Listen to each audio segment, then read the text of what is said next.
Breaking news right now on the Valley today. 4 people are in jail after a shooting and police chase overnight in the FM Metro. We have a live report from where it all went down. Plus, a shooter on the loose all over the city, taking shots at anyone in his way. That terror ending with 4 dead in Tennessee. Also ahead on the Valley today this morning, 35 years in prison for a man who killed a Grand Forks woman right in front of police. And we're expecting one more very warm day before some seasonal changes. Lisa Green has your forecast. It's Thursday, September 8th, 2022. The Valley Today starts right now. This is the Valley Today. Here's the latest on local breaking news we've been following this morning. A shooting in Fargo late last night turned into a 100-mile-per-hour chase on I-94 in Moorhead. The Valley Today's Jillian Trudeau is live at the scene where it all ended. Good morning, Jillian. Good morning, guys. That's right. At 11 p.m. last night, Moorhead police became aware of 4 individuals driving on I-94 that could have been involved with the shooting, that they believed been involved with the shooting that happened in Fargo last night. A Moorhead police officer clocked them at over 100 miles an hour. When they exited on Main Avenue Southeast, they crashed the car and all 4 fled. Moorhead Police Department, along with Clay County Sheriff's Department, Minnesota State Patrol, and Dilworth and Fargo Police Department, all had to search a very large area for these 4 individuals, and they shut down I-94. Canine crews came out and they found 3 firearms and a backpack of marijuana, and the canines found the 4 individuals hiding in a culvert on this interchange, near this interchange on 34th Street and I-94.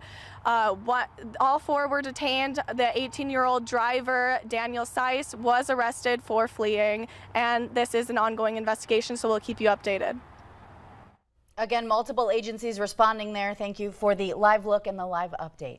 It is now 6:02 on this Thursday morning. Let's get a check of your forecast now with meteorologist Lisa Green. She is tracking some very warm weather that is still shutting down schools. Good morning, Lisa. Good morning. Yes, we have one more day of toasty conditions for many places in the valley, and one more day of concern for wildfire smoke too. So this is all going to be changing as we go through the next 24 hours, but it's still very warm out there. Take a look at these temperatures just to start the day. We are in the upper 60s and low 70s. Average highs for this date are in the low to mid 70s, and so we're not far off of that at 6 o'clock in the morning. So a warm start. 69 in Fargo, it's 70 in Grand Forks, a couple of clouds there. Devil's Lake also reporting some clouds moving in. It's 72 degrees there, and so is Detroit Lakes. Here's a look at our wind. That's going to be a factor for us too. We've got wind coming in out of the south first of all this morning, and gusts into the 20s.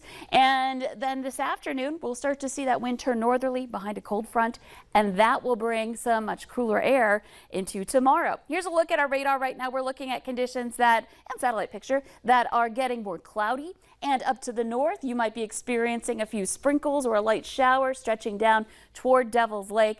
Mostly though, as we head into the day today, it's not going to be until later tonight that we see our best bet for rain, and that will carry over into Friday. Leading up to that, we'll have the wind. We're going to see warm temperatures in places ahead of the front, so we're looking at 80s for Fargo again, 83 degrees, and some mostly cloudy skies. So we'll have more cloud cover in place today, and then you can see late tonight we've got that chance for some rain coming up after dinner time for Fargo. It may be sooner than that if you are farther to the north and west. Notice our winds starting southerly, turning northerly behind that front as well. So some changes happening as the day goes along. This will also mean that we've got some changes with our wildfire smoke that's been hovering overhead. Now at times it has made its way to the surface a little bit, but it hasn't been too bad. However, today with that front moving through, that might briefly bring down some of that smoke. So we're going to have to watch out for air quality dropping. Right now, we're into the moderate range, which means those of us who are extra sensitive need to take our precautions for today. So we'll continue to monitor this all morning. We'll talk about those big changes happening. And of course, a look at the weekend too. All of that coming up. All right, thank you for the updates, Lisa. We appreciate it. Now 6:04, we have new information this morning on that deadly stabbing spree in Canada. Police found that second suspect, Miles Sanderson, yesterday, but soon after he was in custody, he was dead. His cause of death is not being released, but police say it was self-inflicted. All they're saying is that he went into medical distress and then died at the hospital. Sanderson and his brother Damien were suspected of fatally stabbing 10 people and injuring 18 others in and around an Indigenous community in Saskatchewan, Canada on Sunday. Damien was found dead then on Monday. It's still unclear what led to the Sandersons to even go on their violent spree. The city of Memphis still reeling from a violent hours-long crime spree as well, even though police have a suspect in custody. They say the man opened fire on several people across multiple crime scenes, all while posting video of the violence on Facebook. 4 people were killed, 3 were wounded. People across the city were advised to stay inside as that pursuit unfolded with police. Now the suspect is 19-year-old Ezekiel Kelly, who had an active warrant for his arrest and for murder. A Grand Forks man is going to prison for 35 years for killing a 28-year-old woman in her home last year. 26-year-old Ahmed Abdullahi pleaded guilty to murder and unlawful possession of a firearm. Police responded to Megan Gustafson's home last September for a report of suspicious activity, and they spoke with her and they were then leaving. Shortly after, police say the front door to her apartment building swung open and officers saw her and Abdullahi and heard one gunshot. She collapsed on the lawn and later died of a gunshot wound to her neck. The suspect came out of the home on his own with a handgun that was reported stolen the previous year. Police are releasing the name of a man whose body was found in downtown Fargo last month. 53-year-old Cirillo Contreras was found dead August 14th in the 50 block of North Broadway. Police are still searching for the man suspected in Contreras' death. 58-year-old Roberto Garcia is wanted for manslaughter and aggravated assault. Now, if you see him, do not approach him. Call 911 instead with key information about where he is, where he's going, the type of vehicle that he was driving, if he was driving one, and what he was wearing at the time. An unusual pedestrian death in Stutsman County. The sheriff says a man was hit and killed by a combine in a farm field, and officials suspect that alcohol was a factor. Authorities say Johannes Steenberg was standing next to a grain cart Tuesday when the combine, driven by 41-year-old Ryan Storbeck of Gackle, came around the cart and hit him. Storbeck is in jail for negligent homicide and DUI. Not many businesses in Fargo's International Market Plaza opened their doors yesterday. Staff say they're afraid to do so after what's believed to be white supremacist graffiti that was sprayed on the side of the building. Officials say while the plaza does have cameras, they did not catch the vandalism or the people responsible. The Fargo that I love, the Fargo that I care about is different. I have a different picture of Fargo. This is not the Fargo that I know. The plaza is in the process of organizing a community cleanup effort, which they hope to announce sometime later this week. Police say they think the suspect is responsible for 2 different crimes in the city. Now, this guy right here, they say, is responsible for Tuesday night's armed robberies at the Bottle Barn in Moorhead and at Reuter's Bar in downtown Fargo. They allege 37-year-old Monaco Espinoza walked into the bottle shop around 8 that night, showed a handgun, and then got away with cash before taking off on his bike. Fargo PD says the same person walked into Reuter's Bar about 4 hours later, pointed a gun at the bar manager, and then demanded money. He's now in jail for robbery and carrying a concealed weapon. Fargo police are also looking for the person who broke into Royal Liquors on Main Avenue Monday night by using a hammer. He broke the glass door and stole 2 bottles of wine. This is surveillance video from that break-in. Both he and his vehicle, a gray crossover SUV, were spotted on that security camera.